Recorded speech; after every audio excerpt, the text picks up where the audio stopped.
ചങ്ങനാശ്ശേരിയുടെ ഏറ്റവും പ്രിയങ്കരനായ ഉത്തരാപ്പൊലീത്ത അഭിമന്യ ഉത്തരയിൽ പിതാവേ, ബഹുമാനപ്പെട്ട കത്തീഡ്രൽ വിചാരിച്ച വാത്സല്യമുള്ള മറ്റച്ഛന്മാരെ, മാതാപിതാക്കളെ, സമർപ്പിതരെ, ഏറ്റവും പ്രിയപ്പെട്ട കുഞ്ഞുമക്കളെ,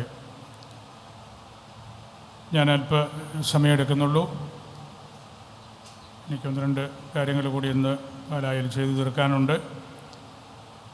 കുർബാനയിൽ നിങ്ങൾ സജീവമായിട്ട് പങ്കെടുത്തു. പരിശുദ്ധ കുർബാനയിൽ നിന്ന് നമുക്ക് കിട്ടുന്ന കൃപാവരങ്ങളാണ് നമ്മുടെ ജീവിതത്തെ ഏറ്റവും മോടി പിടിപ്പിക്കുന്നത് എന്ന് നമുക്കെല്ലാവർക്കും അറിയാം.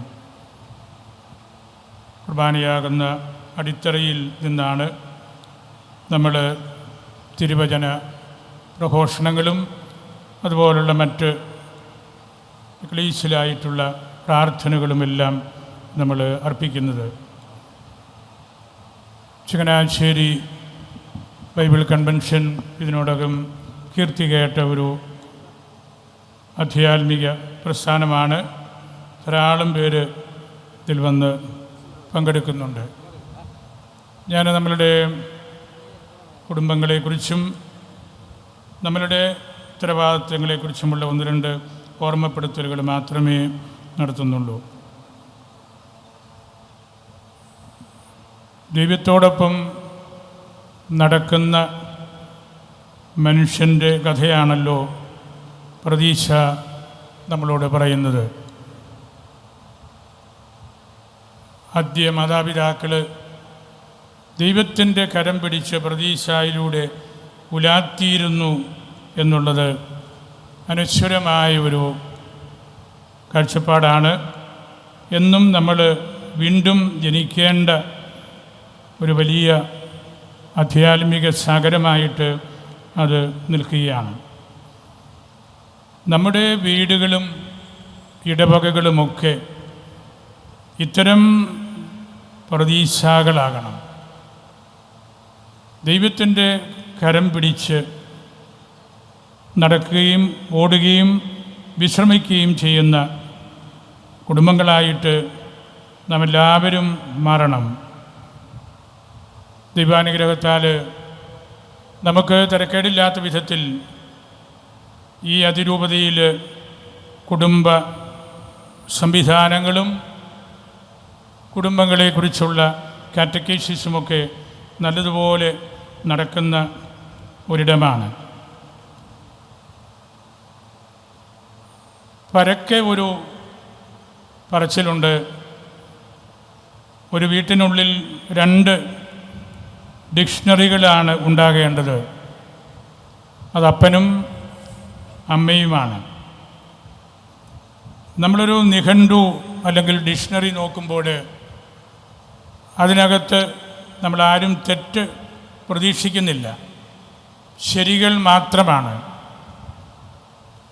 അമ്മയാണ് ഏറ്റവും നല്ല പുസ്തകം, എന്നാൽ അപ്പനാണ് എല്ലാ പുസ്തകങ്ങളും വായിക്കാനായിട്ട് പ്രേരിപ്പിക്കുന്നത്.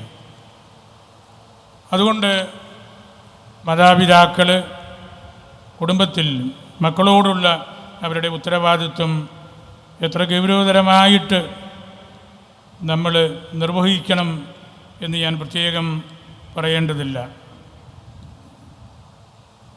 സുഭാഷിതങ്ങൾ 25-24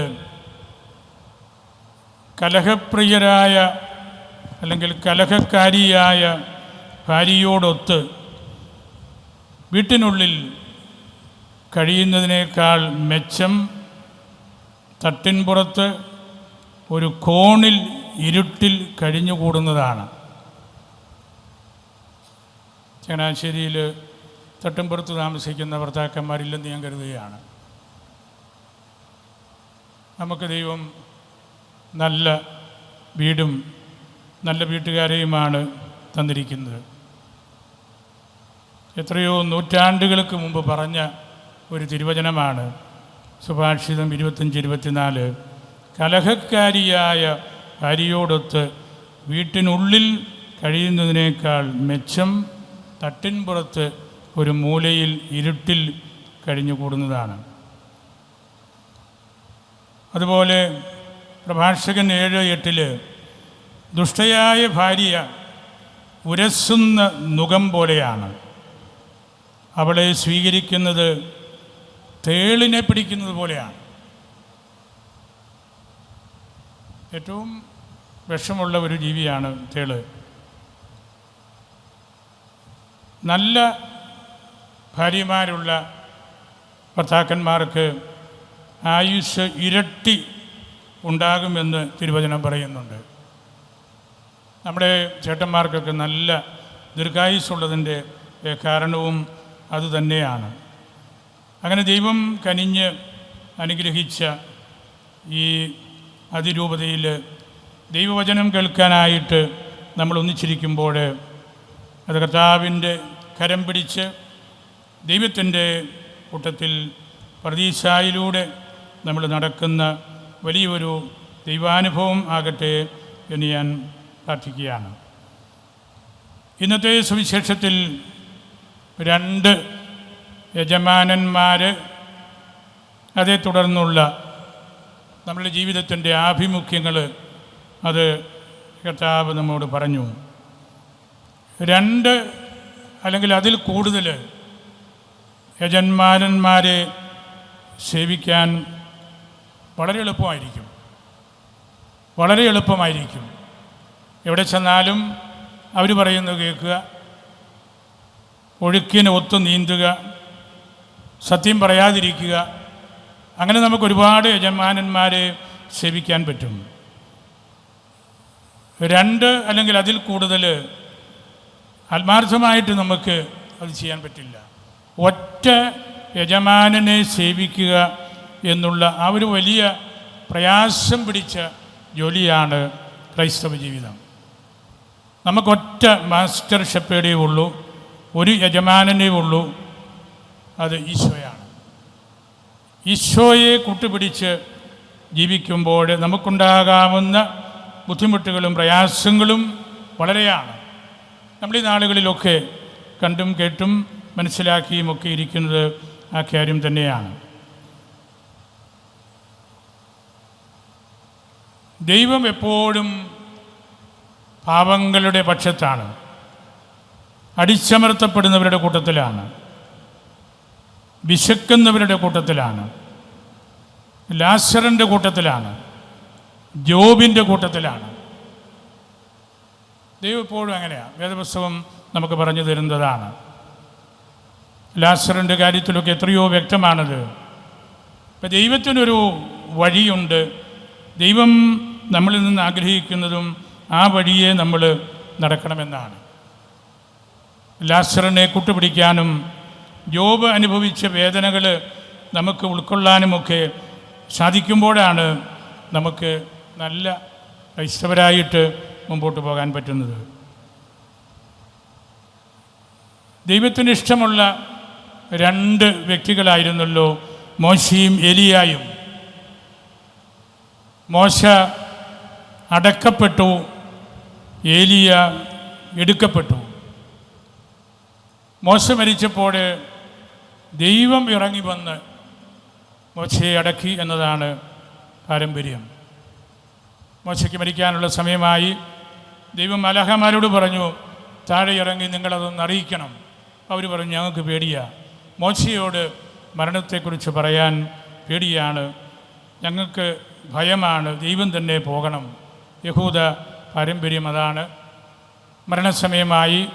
ദൈവം താഴെ ഇറങ്ങി വന്നു, മോശയെ കണ്ടു. ദൈവം തന്നെ മോശയോട് പറയുന്നുണ്ട്, ഇത്ര നിർമ്മലനായ ഒരു മനുഷ്യനെ മരണത്തിലേക്ക് ക്ഷണിക്കേണ്ടി വന്നതല്ലോ എന്നോർക്കുമ്പോൾ എനിക്കും പ്രയാസമുണ്ട് എന്ന്. പക്ഷെ ദൈവം പറഞ്ഞു, നിനക്ക് ഞാൻ സ്വർഗം തരാനായിട്ട് ആഗ്രഹിക്കുന്നു. അതുകൊണ്ടാണ് ദൈവം മോശയെ അടക്കി. മോശയുടെ കല്ലറ നമുക്ക് എളുപ്പത്തിൽ കണ്ടുപിടിക്കാൻ പറ്റില്ല. മോശയെക്കുറിച്ച് പെരുന്നാളുകളുണ്ടെന്ന് ഞാൻ കരുതുന്നില്ല. മോശയുടെ തിരിശേഷിപ്പും ഉണ്ടെന്ന് ഞാൻ കരുതുന്നില്ല. പ്രദക്ഷിണങ്ങളും മോശയെ ഓർത്ത് ഉണ്ടെന്ന് ഞാൻ അറിഞ്ഞിട്ടില്ല. ദൈവം അടക്കിയ ഒരു വ്യക്തിയുടെ പ്രത്യേകതയായിരിക്കാം അതെല്ലാം. അതുപോലെ തന്നെ ഏലിയ എടുക്കപ്പെട്ടവനാണ് സ്വർഗത്തിലേക്ക് എടുക്കപ്പെടുകയും ദൈവം സംസ്കാരകർമ്മം നടത്തുകയും ചെയ്ത വലിയ പ്രവാചകന്മാരുടെ അവർ തുടർച്ചയിലാണ് നമ്മളും ജീവിക്കുന്നതും പെരുമാറുന്നതുമെല്ലാം. നമ്മൾ പലപ്പോഴായിട്ട് നമ്മുടെ ശുശ്രൂഷകളിൽ നമുക്ക് പോരായ്മകൾ വന്നിട്ടുണ്ടാകാം. പലപ്പോഴും ഉപ്പായിട്ട് പ്രവർത്തിക്കേണ്ട നമ്മൾ ഷുഗറായിട്ട്, പഞ്ചസാരയായിട്ട് തരം താഴാറുണ്ട്. ഉപ്പ് പ്രിസർവേറ്റീവാണ്. എന്താണോ സമൂഹത്തിൽ അടിഞ്ഞു പോകാതെ ഇരിക്കേണ്ടത് അതിനെ സംരക്ഷിക്കുക എന്നതാണ് ഉപ്പിൻ്റെ ദൗത്യം. ഉപ്പാകേണ്ടവർ അവിടെ നിന്ന് മാറി നല്ല വാക്കുകൾ പറഞ്ഞ് എന്നാൽ സത്യം പറയാതെ ജീവിക്കുന്നവരെയാണ് ഉപ്പിന് പകരം ഷുഗറായിട്ട് മാറുന്നവർ എന്നതുകൊണ്ട് ഉദ്ദേശിക്കുന്നത്. വീര്യമുള്ള വീഞ്ഞാകുന്ന സുവിശേഷം പഠിക്കുകയും പ്രസംഗിക്കുകയും ചെയ്യേണ്ടതിന് പകരം വളരെ കയ്പുള്ള വിനാഗിരിയായിട്ട് പലപ്പോഴും നമ്മൾ മാറുന്നുണ്ട്. ലോകത്തിൻ്റെ പ്രകാശമായിട്ട് ജീവിക്കേണ്ട നമുക്ക് മിന്നാമിനിങ്ങിൻ്റെ വെട്ടം പോലും കൊണ്ടു നടക്കാൻ പറ്റാത്ത അവസരങ്ങളുമുണ്ട്. അങ്ങനെ നമ്മൾ ഒരു അർത്ഥത്തിൽ പറഞ്ഞാൽ, സാധാരണക്കാരുടെ ഭാഷയിൽ പറഞ്ഞാൽ, പലരും പറയുന്നത് ഞാൻ കേട്ടിട്ടുണ്ട്, എന്നാ കെട്ട അച്ഛനാണ്, എന്നാ കെട്ട മെത്രാനാണ്, എന്നാ കെട്ട കന്യാസ്ത്രീയാണ്. ആ പറയുന്നതിന് അർത്ഥം എന്നാണെന്നറിയോ? വെളിച്ചമില്ലാത്തവരാ. എന്നാ കെട്ട മനുഷ്യനാണ്. ഒരു വെളിച്ചവും ഇല്ല നമ്മളിൽ. ഈശോയുടെ വെളിച്ചമില്ല, സുവിശേഷത്തിൻ്റെ വെളിച്ചമില്ല, സഭയുടെ വെളിച്ചമില്ല. അങ്ങനെയുള്ളവരെക്കുറിച്ചാണ് സാധാരണക്കാർ ഇത് പറയുന്നത്. അപ്പം നമ്മൾ ദൈവവചനത്തിൻ്റെ ശ്രവണ പരമ്പരയിൽ ഇവിടെ ആയിരിക്കുമ്പോൾ നമുക്ക് നല്ല വെട്ടം കിട്ടിയവരായിട്ട് തിരിച്ചു പോകണം. അതിനുവേണ്ടിയാണ് ഇവിടെ ഈ വലിയ സംവിധാനങ്ങളെല്ലാം ചെയ്തിരിക്കുന്നത്. കുട്ടികളെ മൂല്യത്തിൽ വളർത്താനും അവരുടെ കൂടെ ആയിരിക്കുവാനുമെല്ലാം നമ്മൾ കൂടുതൽ ശ്രദ്ധിക്കേണ്ടതുണ്ട്. ആപ്പിൾ കമ്പനിയുടെ സ്ഥാപകൻ സ്റ്റീവ് ജോബ്സ് പറഞ്ഞ ഒരു കാര്യമുണ്ടല്ലോ, നിങ്ങളുടെ കുട്ടികളെ സമ്പന്നരാക്കാൻ പഠിപ്പിക്കരുത്. അവർ വളരുമ്പോൾ വസ്തുക്കളുടെ വിലയേക്കാൾ മൂല്യത്തിൻ്റെ വില മനസ്സിലാക്കാൻ പഠിപ്പിക്കണം. വലിയൊരു സന്ദേശമാണ് അദ്ദേഹം നമുക്ക് നൽകുന്നത്. നമ്മൾ പലപ്പോഴും അടിസ്ഥാനപരമായ നമ്മുടെ ഉത്തരവാദിത്വം നിന്നെല്ലാം നമ്മൾ വഴുതി മാറി തെന്നി മാറിയൊക്കെ പോവുകയാണ്. ദൈവവചന പ്രഘോഷണം നമ്മൾ കേൾക്കുമ്പോൾ പഴയ നിയമത്തിൽ ഇസഹാക്ക് ചെയ്തതുപോലെ മൂടിക്കളഞ്ഞ കിണറുകളെല്ലാം തെളിച്ചെടുക്കുന്ന ആ ആത്മീയ ശുശ്രൂഷയിലാണ് നമ്മൾ. ഒരു കിണർ എങ്ങനെയാണ് മൂടിപ്പോകുന്നത്? നാം ഓരോരുത്തരുമാകുന്ന കിണറുകളെക്കുറിച്ചാണ് പറയുന്നത്. നമ്മളിൽ എർത്തിലിയായിട്ടുള്ള കാർണലായിട്ടുള്ള പെർസ്പെക്റ്റീവ്സ് കൂടുതലാകുമ്പോൾ ഒരു കിണറ്റിൽ മാലിന്യങ്ങൾ വന്ന് അടിഞ്ഞ് നിറയുന്നത് പോലെയാണ്. മൂടപ്പെട്ട കിണറുകളെല്ലാം തെളിച്ചവനായിരുന്നു ഇസഹാക്ക്. അതുകൊണ്ടാണ് അദ്ദേഹത്തെക്കുറിച്ച് അദ്ദേഹം ഇറക്കിയ കൃഷിയിൽ 100% വിളവ് ക്വാളിറ്റി ഉണ്ടായിരുന്നു എന്ന് പറയുന്നതും. വാസ്തവത്തിലത് ഓൾഡ് ടെസ്റ്റമെൻറ്റിൻ്റെ നിലപാടിനെ തന്നെ ചോദ്യം ചെയ്യുന്നൊരു ചിന്തയാണല്ലോ. 100% വിളവ് ന്യൂ ടെസ്റ്റമെൻ്റാണ്, ഈശോയാണ്, ഈശോയിലാണ്. ഈശോയിലുണ്ടായിരുന്ന ആ കൃപ നല്ലതുപോലെ മുൻകൂട്ടി കാണാനും മനസ്സിലാക്കാനും ഉൾക്കൊള്ളാനും ഇസഹാക്കിന് കഴിഞ്ഞു. നമ്മൾ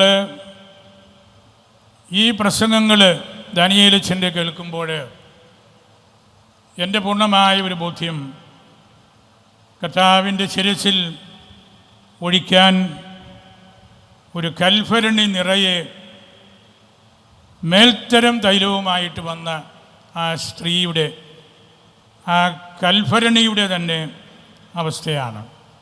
നമുക്കുള്ളതെല്ലാം ഈശോയുടെ ശിരസിൽ നമ്മൾ പകരുകയാണ്. അങ്ങനെ പകർന്നു കഴിഞ്ഞപ്പോൾ ആ ഭരണി എംറ്റിയായി. മാലിന്യങ്ങളിൽ നിന്നെല്ലാം അത് എംറ്റിയായി. ആ ഭരണി വളരെയധികം സന്തോഷിച്ചു. ഈ കർമ്മവും ഈ സുവിശേഷവും ഈ സ്ത്രീയും എല്ലാം ഈ ഭരണിയോട് ബന്ധപ്പെട്ടാണല്ലോ കഴിഞ്ഞത് എന്ന്. ഈ കൽഭരണിയുമായിട്ട് വന്ന ആ സ്ത്രീ മേൽത്തരം തൈലം അവിടെ എംറ്റി ആയപ്പോൾ, ഈശോയുടെ ശിരസിൽ പകർന്നപ്പോൾ ആ കൽഭരണിക്കുള്ള ഒരു വലിയ സന്തോഷമാണത്. എനിക്കിതിന് അർഹതയുണ്ടായല്ലോ. നമ്മൾ ഓരോരുത്തരും തിരുവചനം കേട്ട് നമ്മളുടെ അന്തരംഗം കൂടുതൽ ഉണർവിലേക്ക് വരുമ്പോൾ ഈ കൽഭരണിയുടെ സന്തോഷമായിരിക്കാം നമുക്കും. സമറിയാക്കാരി സ്ത്രീയുടെ ഉപേക്ഷിക്കപ്പെട്ട കുടത്തിൻ്റെ സന്തോഷവുമായിരിക്കാം. ആ കുടം ആ കിണറ്റിന് കരയിലിരുന്ന് ഇപ്പോഴും പറയുന്നുണ്ടാകും, ഉപേക്ഷിക്കപ്പെട്ട ഈ കുടം അതിൻ്റെ ഉടമസ്ഥ വലിയൊരു ശിഷ്യയായല്ലോ എന്ന്. ഈ കുടവുമായിട്ട് ആ സ്ത്രീ അനേക നാളുകളിൽ ഈ കിണറ്റിൻകരയിൽ വന്നു. ഇന്നത് ഉപേക്ഷിക്കപ്പെട്ട നിലയിൽ കിടക്കുകയാണ്. അപ്പോൾ ആ കുടം നമ്മളോട് സംസാരിക്കുന്നുണ്ട്. എൻ്റെ ഉടമസ്ഥ യഥാർത്ഥ ദൈവത്തെ കണ്ടെത്തി. എൻ്റെ ഉടമസ്ഥ നല്ല ഒരു സ്ലീഹായിക്കെടുത്ത ശുശ്രൂഷയിലേക്ക് മാറി. എൻ്റെ ഉടമസ്ഥ ഒരു പട്ടണം മുഴുവനും ദൈവത്തിലേക്ക് വരാൻ കാരണമായി. ഞാൻ ഉപേക്ഷിക്കപ്പെട്ടവളായിട്ട് ഇവിടെ കിടക്കുമ്പോഴും എൻ്റെ ഉടമസ്ഥ ഇന്നാരാണ് എന്ന് ഞാൻ ചിന്തിക്കുമ്പോൾ ഉപേക്ഷിക്കപ്പെട്ട എൻ്റെ അവസ്ഥയും സ്വർഗത്തിലാണ്. നമ്മളൊക്കെ എത്രയോ നിസ്സാരമായ കാര്യങ്ങൾ ചെയ്യുന്നവരും വളരെ ചെറിയ മനുഷ്യരുമാണ്. പക്ഷേ ഉപേക്ഷിക്കപ്പെട്ട ഈ കുടവും ശൂന്യമാക്കപ്പെട്ട ആ കൽഭരണിയും 100 മടങ്ങ് വിളവ് ഇറക്കിയ ഇസഹാക്കും എല്ലാം നമ്മുടെ ആധ്യാത്മിക ജീവിതത്തിൽ നമുക്ക് വലിയ മുതൽക്കൂട്ടാണ്. ഇന്ന് കുടുംബങ്ങളിൽ ഒരുപാട് പ്രതിസന്ധികളുണ്ട്. ജോൺ പോൾ മാർപ്പാപ്പ ഇന്ത്യയിൽ വന്നപ്പോൾ നമ്മളെക്കുറിച്ച് വളരെ പ്രശംസിച്ച് സംസാരിച്ചു. ഭാരതീയരുടെ കുടുംബത്തിൽ ആശാവഹമായ ചില സവിശേഷതകൾ കാണാനാകും.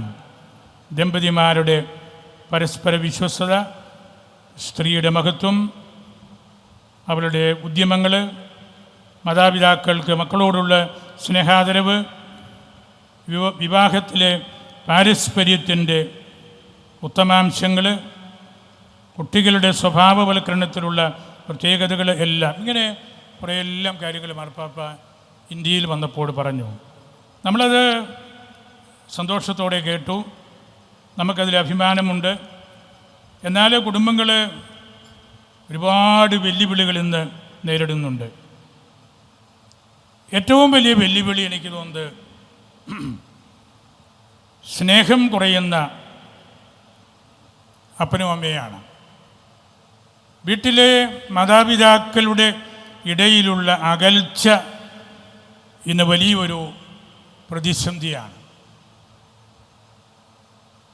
നമ്മളൊക്കെ 10-12 അംഗങ്ങളുള്ള വീടുകളിൽ താമസിച്ചവരാണ്. മുതിർന്നവരൊക്കെ, കുട്ടികൾ, മാതാപിതാക്കൾ, വല്യപ്പൻ, വല്യമ്മ, വലിയൊരു കൂടിവരവ് എപ്പോഴും വീട്ടിലുണ്ടായിരുന്നു.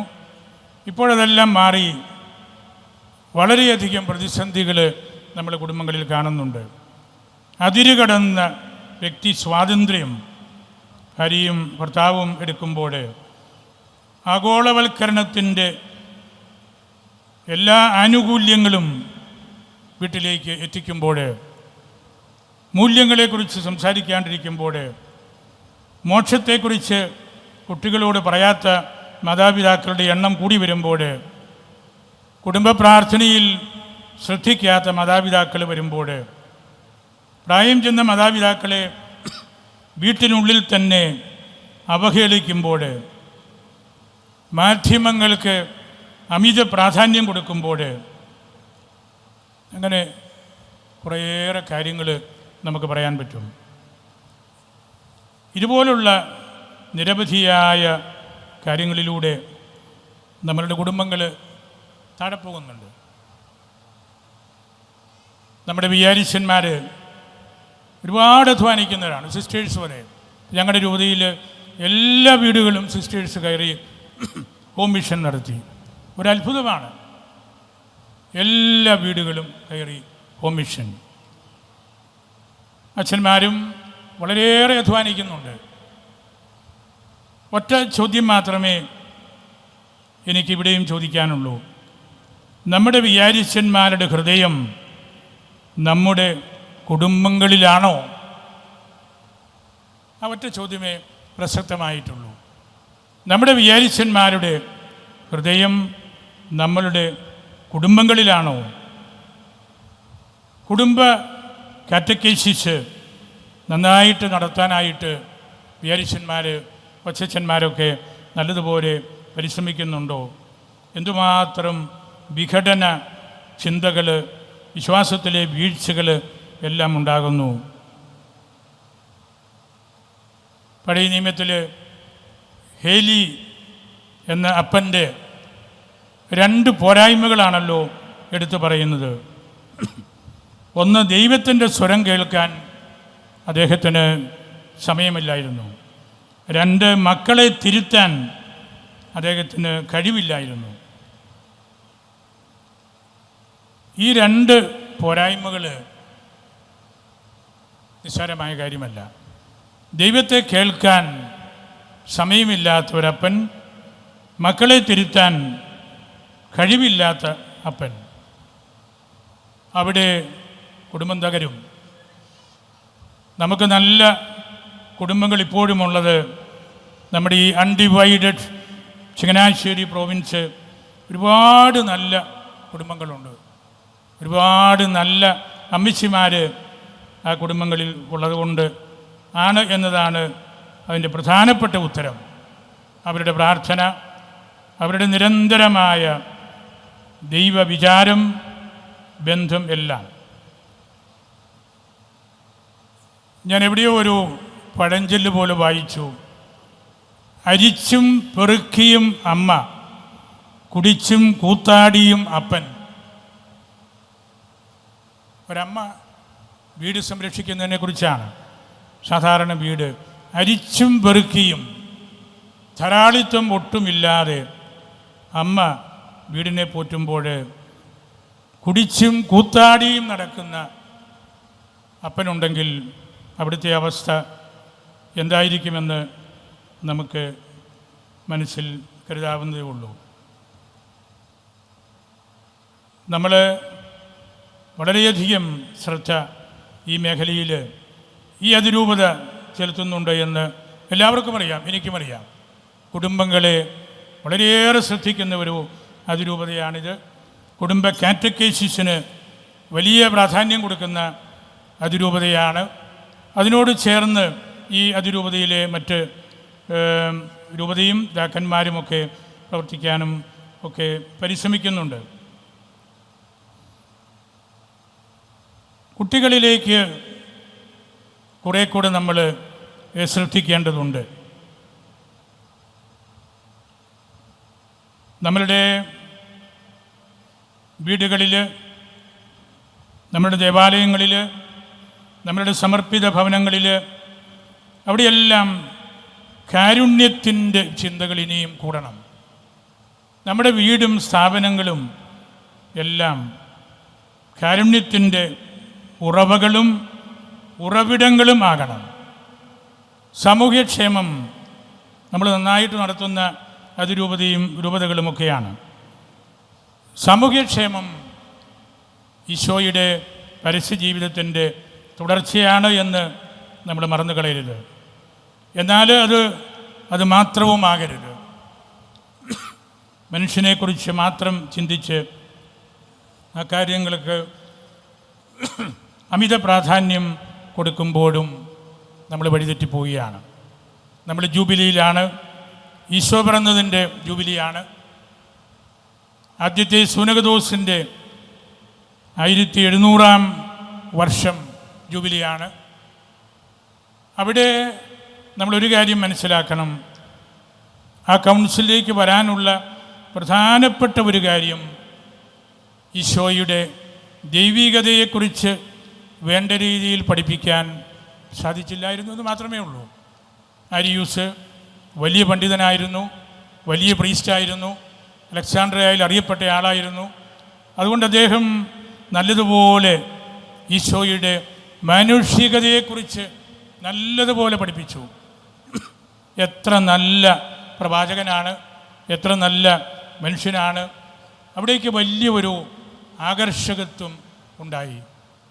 അവിടെ സംശയിക്കപ്പെട്ടത്, വേണ്ട രീതിയിൽ പറയാൻ പറ്റാതെ പോയത് ഈശോയുടെ ദൈവികതയാണ്. സത്യദൈവവും സത്യമനുഷ്യനും എന്ന് ഒരുപോലെ പഠിപ്പിക്കാൻ അദ്ദേഹം പരാജയപ്പെട്ടു. പക്ഷേ മറ്റ് പ്രബോധനത്തിൽ വളരെയേറെ ആളുകൾ വന്നു. അന്നത്തെ ചരിത്രം നമ്മൾ പഠിക്കുമ്പോൾ അവിടുത്തെ യഥാർത്ഥ ചരിത്രം അച്ഛന്മാർ എല്ലാവരും അതിൽ ആകൃഷ്ടരായി.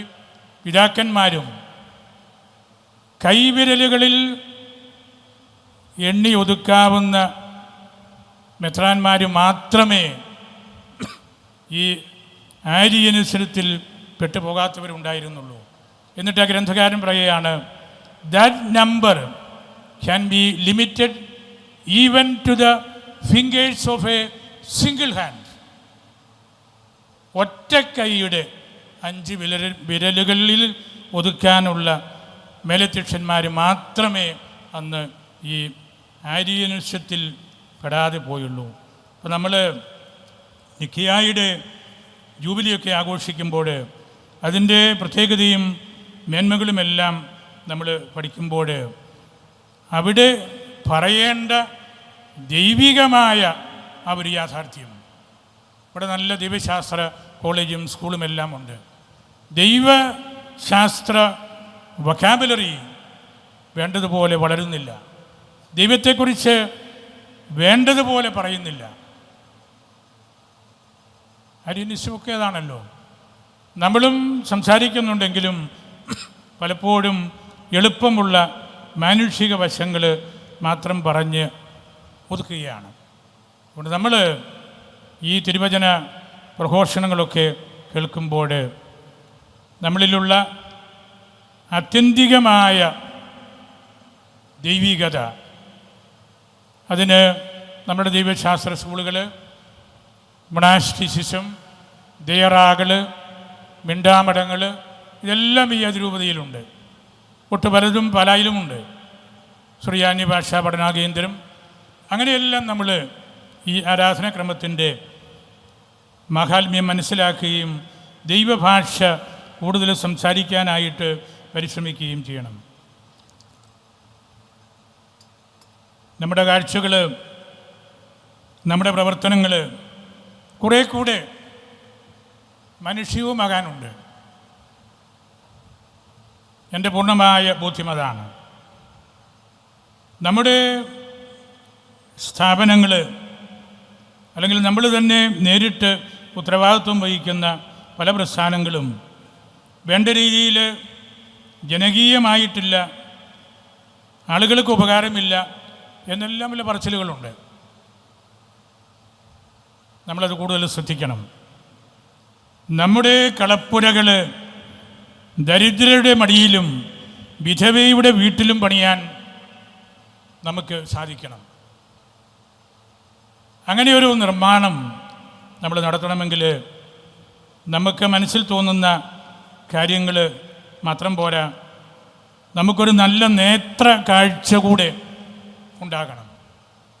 എന്തുമാത്രം ഓട്ടോറിക്ഷക്കാർ, ചുമട്ടുതൊഴിലാളികൾ, അംഗവൈകല്യമുള്ളവർ, ജോലിയൊന്നും ഇല്ലാത്തവർ, തുന്നൽ ജോലിയെടുത്ത് ജീവിക്കുന്നവർ, റെയിൽവേ സ്റ്റേഷനിൽ കിടന്ന് ജീവിക്കുന്നവർ, ഇങ്ങനെ നമ്മൾ കണ്ണ് തുറന്ന് നോക്കിയാൽ നമ്മളുടെ സുവിശേഷ പ്രഘോഷണങ്ങളുടെയൊക്കെ ഫോക്കസ് ഒന്ന് മാറ്റേണ്ടതായിട്ടുണ്ട്.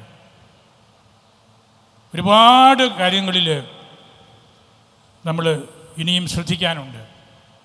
പരമ്പരാഗതമായ രീതിയിൽ നമ്മൾക്ക് കാര്യങ്ങൾ നടത്തിക്കൊണ്ട് പോകാൻ എളുപ്പമാണ്. പുതിയ ഒരു ലെൻസിലൂടെ നമ്മുടെ ഈ കുർബാനയുടെയൊക്കെ ആ മിസ്റ്റിസിസത്തിൻ്റെ, അല്ലെങ്കിൽ അത് നമുക്ക് നൽകുന്ന ആ ഒരു നിർവൃതി, അത് ഞാനൊരു 4-5 ആളുകളുടെ കാര്യം എടുത്തു പറഞ്ഞതേ ഉള്ളൂ, അവരിലേക്കൊക്കെ കുറേ കൂടെ എത്തിക്കുവാനും ഒക്കെ നമുക്ക് സാധിക്കണം. അങ്ങനെ നമ്മളുടെ ദൈവവചന പഠനം അടിസ്ഥാനമായിട്ടത് ദൈവാരാധനയിലേക്കും ദൈവത്തിൻ്റെ അനന്തമായ ആ ഒരു രഹസ്യാത്മകതയിലേക്കും എത്തിക്കണം. കാൾ റാനർ പറഞ്ഞല്ലോ, തിയോളജി പഠിച്ച ഒരുപാട് സാർമാരിവിടെ ഇരിപ്പുണ്ട്. Christianity is either mysticism or nothing. അതാണ് അദ്ദേഹം പറഞ്ഞത്. വളരെയേറെ വലിയ റാഷണൽ തിയോളജി എഴുതിയ ആളാണ് അദ്ദേഹം. എന്നിട്ട് അദ്ദേഹം കണ്ടുപിടിച്ച കാര്യമാണ് Christianity is either mysticism or nothing. മിസ്റ്റിക്കലായിട്ടുള്ള, മൗതികമായ, മൊണാസ്റ്റിക്കായിട്ടുള്ള, ദേറാകളോട് ബന്ധപ്പെട്ട, വെടിപാടിൻ്റെ ഭാഷകളോട് ബന്ധപ്പെട്ട ഒരു ജീവിതവും അതിൻ്റെ പ്രാധാന്യവും നമുക്ക് കണ്ടെത്താനായിട്ട് സാധിക്കുന്നില്ലെങ്കിൽ ക്രിസ്ത്യാനിറ്റി നമ്മളുടെ വിരലിൻ്റെ ഇടയിലൂടെ ഊർന്ന് നഷ്ടപ്പെടും എന്നാണ് അദ്ദേഹം പഠിപ്പിച്ചത്. നമുക്കത് കുറേ കൂടി എളുപ്പമാണ്. പൗരസ്ത്യ സഭകൾ ഇത്തരത്തിലുള്ള ചിന്തകളൊക്കെ കുറേ കൂടുതൽ കേൾക്കുകയും പഠിക്കുകയും പഠിപ്പിക്കുകയും ഒക്കെ ചെയ്യുന്ന ഒരു സഭാ സംവിധാനമാണ് നമുക്ക് ഉള്ളത്. നമ്മൾ നോമ്പിലാണ്, തരക്കേടില്ലാത്ത വിധത്തിൽ നോമ്പ് നോക്കുന്ന പ്രദേശമാണ് നമ്മുടേത്. നല്ലപോലെ ഇറച്ചി മീനും കഴിക്കുന്ന ചാച്ചന്മാരും അമ്മച്ചിമാരും നോമ്പ് കാലത്ത് ചങ്ങനാശ്ശേരിയിലും പാലായിലും കാഞ്ഞിരപ്പള്ളിയിലും ഒക്കെ ഉണ്ടെന്ന് ഞാൻ കരുതുന്നില്ല കേട്ടോ. ചെറിയ പുഞ്ചിരിയൊക്കെ ചിലർക്ക് വരുന്നുണ്ട്, എങ്കിലും ഞാൻ കരുതുന്നില്ല. നമുക്കതിൽ കുറേയൊക്കെ നിഷ്ഠയുണ്ട്. പ്രാർത്ഥന ഒട്ടും ഇല്ലാത്ത വീടുകളും അധികമുണ്ടെന്ന് ഞാൻ കരുതുന്നില്ല. പ്രാർത്ഥനയില്ല, നോമ്പില്ല, ഇതൊക്കെ നമ്മൾ ഇങ്ങനെ പറയുമ്പോഴും ഇതെല്ലാം നമുക്കുണ്ട്. ഒരുപക്ഷെ നമ്മളെക്കാൾ കൂടുതൽ നമ്മുടെ മാതാപിതാക്കൾക്ക് കാണും, അൽമായർക്ക് കാണും. അതുകൊണ്ട് നോമ്പൊന്നുമില്ല, പ്രാർത്ഥനയില്ല എന്നൊക്കെ നമ്മൾ അധികം പ്രഘോഷിക്കുന്നത് സൂക്ഷിച്ചു വേണം. പ്രാർത്ഥിക്കുന്ന മാതാപിതാക്കളും നോമ്പെടുക്കുന്ന മാതാപിതാക്കളും ഉള്ളത് കൊണ്ടാണ് നമുക്ക് പിടിച്ചു നിൽക്കാൻ സാധിക്കുന്നത്. ഞാൻ ഉപസംഹരിക്കട്ടെ. നിനിവേയിലെ ഇസഹാക്കിൻ്റെ ഒരു ചിന്ത പറഞ്ഞ് ഞാൻ അവസാനിപ്പിക്കുകയാണ്. ആഹാരം വെടിഞ്ഞുള്ള ഉപവാസം വിശ്വാസിയുടെ ശരീരഭാഷ എളിമയുടെയും വിനയത്തിൻ്റേതുമാക്കി തീർക്കും. നോമ്പ് അനുഷ്ഠിക്കുന്ന വിശ്വാസി ഓജസ്സും തേജസ്സും ഉള്ളതായി കാണപ്പെടുന്നു.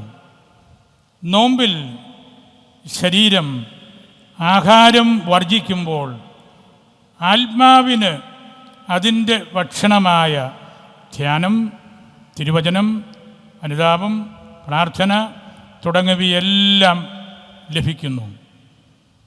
ലോകം എന്നാൽ പല വിചാരങ്ങളാൽ രൂപീകൃതമായ വിചാരങ്ങളാണ്.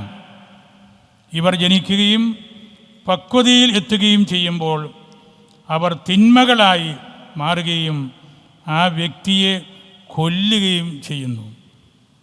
ഒരു കുട്ടി അമ്മയില്ലാതെ ജനിക്കുന്നില്ലാത്തതുപോലെ അന്യവിചാരങ്ങളില്ലാതെ വികാരങ്ങളും ജനിക്കുന്നില്ല. അദ്ദേഹം നോമ്പിന് വേണ്ടി ഒരുക്കിയ ഒരു പ്രഭാഷണത്തിലെ ഒരു ചെറിയ ഭാഗമാണത്. അതിലെല്ലാമുണ്ട്. അതിൻ്റെ തെറ്റായ വഴിയാണല്ലോ നമ്മൾ ഈ നാടുകളിലൊക്കെ കാണുന്നത്. എത്ര വലിയ ഭീകരമായ ഒരന്തരീക്ഷത്തിലേക്ക് നമ്മൾ മാറിക്കഴിഞ്ഞു. വലിയ ഒരു വാക്കുകൾ പോലും നമുക്ക് കിട്ടുന്നില്ല. ഇത്ര വിസ്മയം ജനിപ്പിക്കുന്ന കാര്യങ്ങളാണ് നമ്മൾ ഈ നാടുകളിലൊക്കെ മദ്യം മയക്കുമരുന്ന് വഴിയെല്ലാം കണ്ടത്. താമരശ്ശേരിയിൽ, വെള്ളൂർ, വെഞ്ഞാറമ്മൂട്, അവിടെയെല്ലാം അമ്മയെ കൊല്ലുന്ന മകനും അപ്പനെ കൊല്ലുന്ന മകനും കുടുംബാംഗങ്ങളെ മുഴുവൻ കൊല്ലുന്ന മക്കളും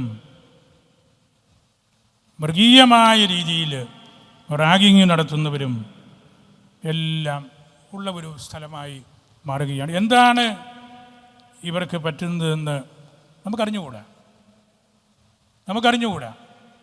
ആത്യന്തികമായിട്ട് നമ്മുടെ എല്ലാം തെറ്റായ വഴികളിലൂടെയുള്ള നീക്കങ്ങൾ കൊണ്ടുകൂടിയാകാം. ഒരു കുഞ്ഞിന് വീട്ടിൽ അപ്പനും അമ്മയും വേണ്ട സ്നേഹം കൊടുക്കുന്നില്ല.